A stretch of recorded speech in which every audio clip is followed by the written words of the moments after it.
Hey! Hello. Alright mate, hey look what I got. Right, I thought you might like to have a look at that. Come in. Have a coffee. Right.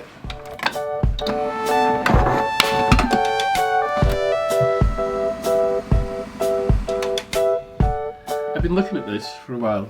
This is Wycliffe Barrett from X-Plane Dedicated. That's the one.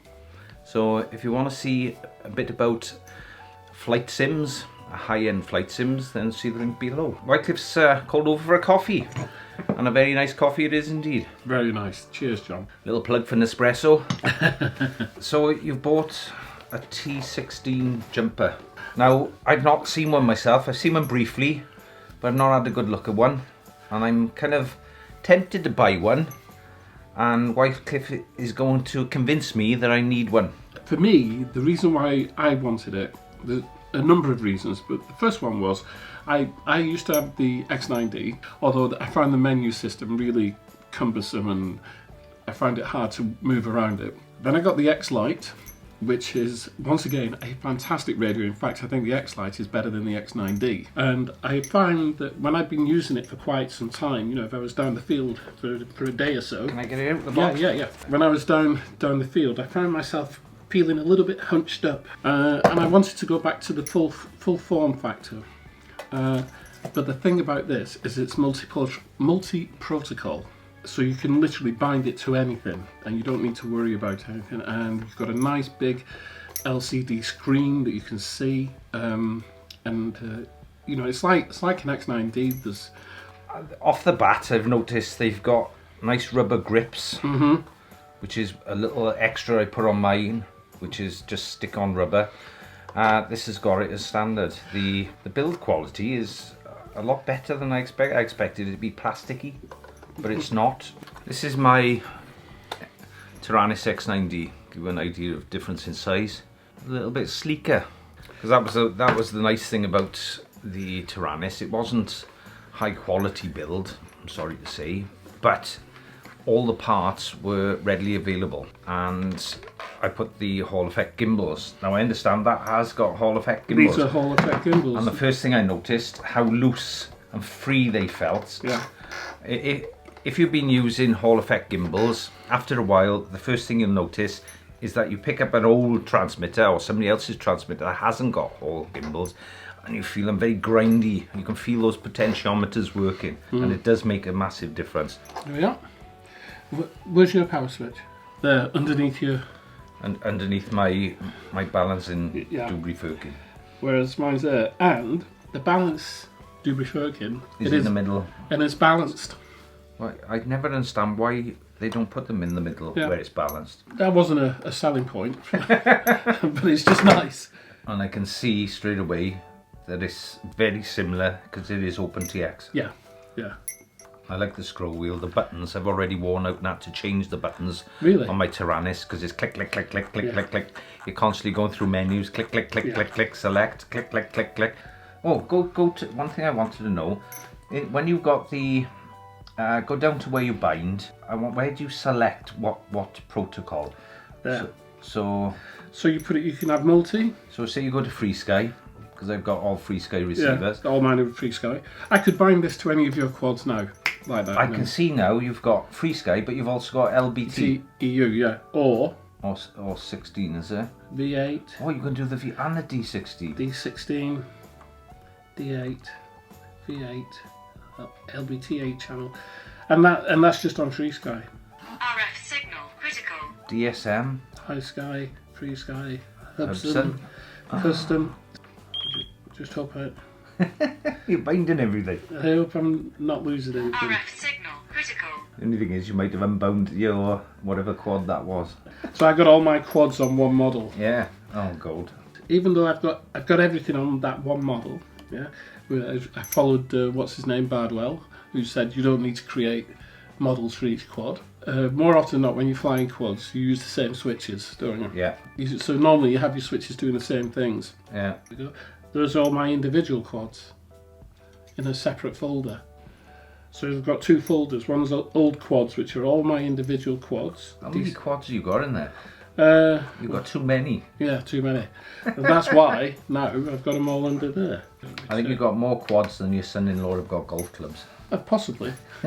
Possibly. Has anybody tried transferring the models off the Yes. Tyrannus on there? Does it work? I did. I transferred all of my X-Lite, all my models from my X-Lite straight onto here. Did you do it through the software on your computer? Yes, TX. Through was it companion tool? Yeah.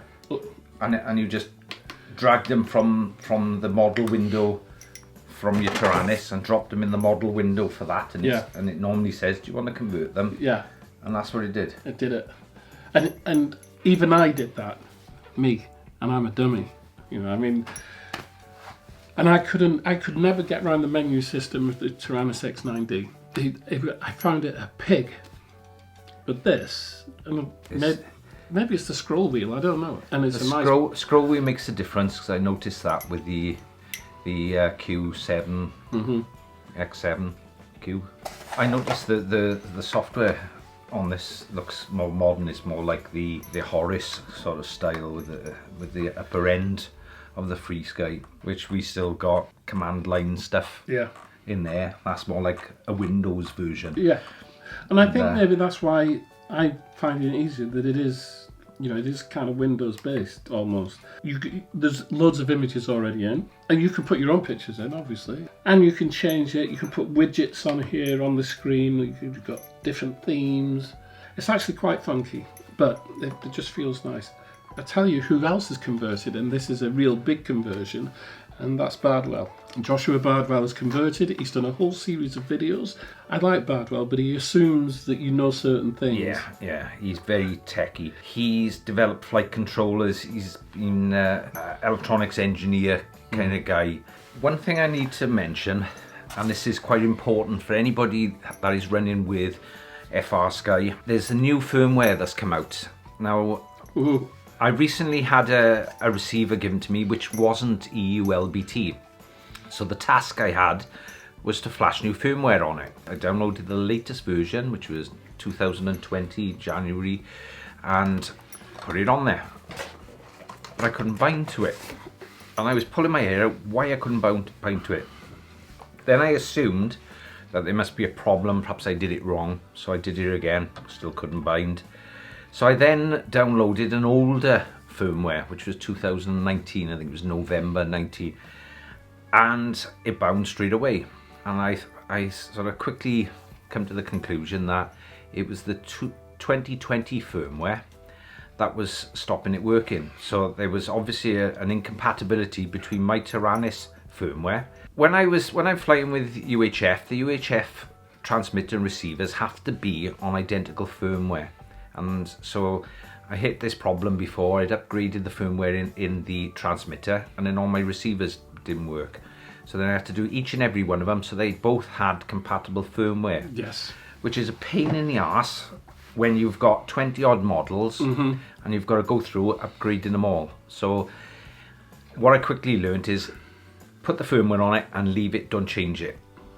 However, FrSky now have brought out this 2020 version. All new FrSky receivers are possibly going to have this newer firmware in, which won't work with anybody's transmitters. So well done, FreeSky, you've done a blinder there. But anyway, the bottom line is they're going to force everybody to upgrade their transmitters to the 2020 software, which is going to push people the wrong way, in my opinion. I think it's commercial suicide, but that's their decision. They're obviously trying to corner the market that their product is good enough. It'll be goodbye FreeSky and your closed protocol stuff. So the idea of being open protocol is that you can develop it in the community. The other thing, don't forget, what FreeSky tried to do when the Jumper came out was that FreeSky was saying to all their suppliers, if you sell the Jumper, we'll cut off supply to you.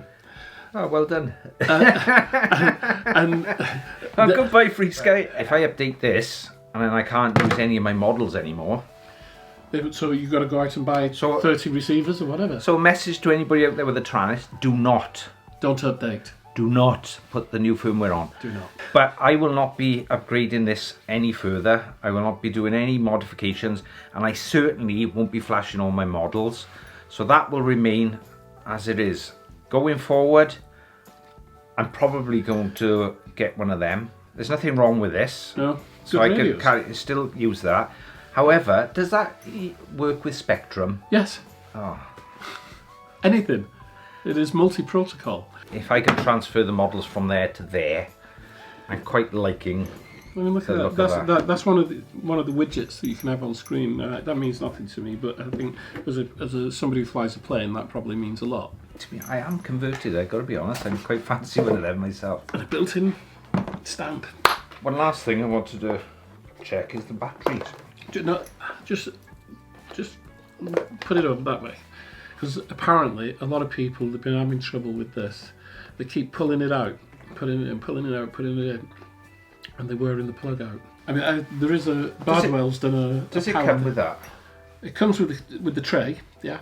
So, and you just put your 18650s in, which you can buy in any vape shop. I thought it'd be nice to show, rather than one of the professionals, because they talk about different things. I thought it would be nice to talk about what it means to me to have that radio in terms of size, form factor. Yeah, I think if anybody's in the market for a new transmitter, then this has got to be the way to go, especially with the open protocol and the multi-protocol.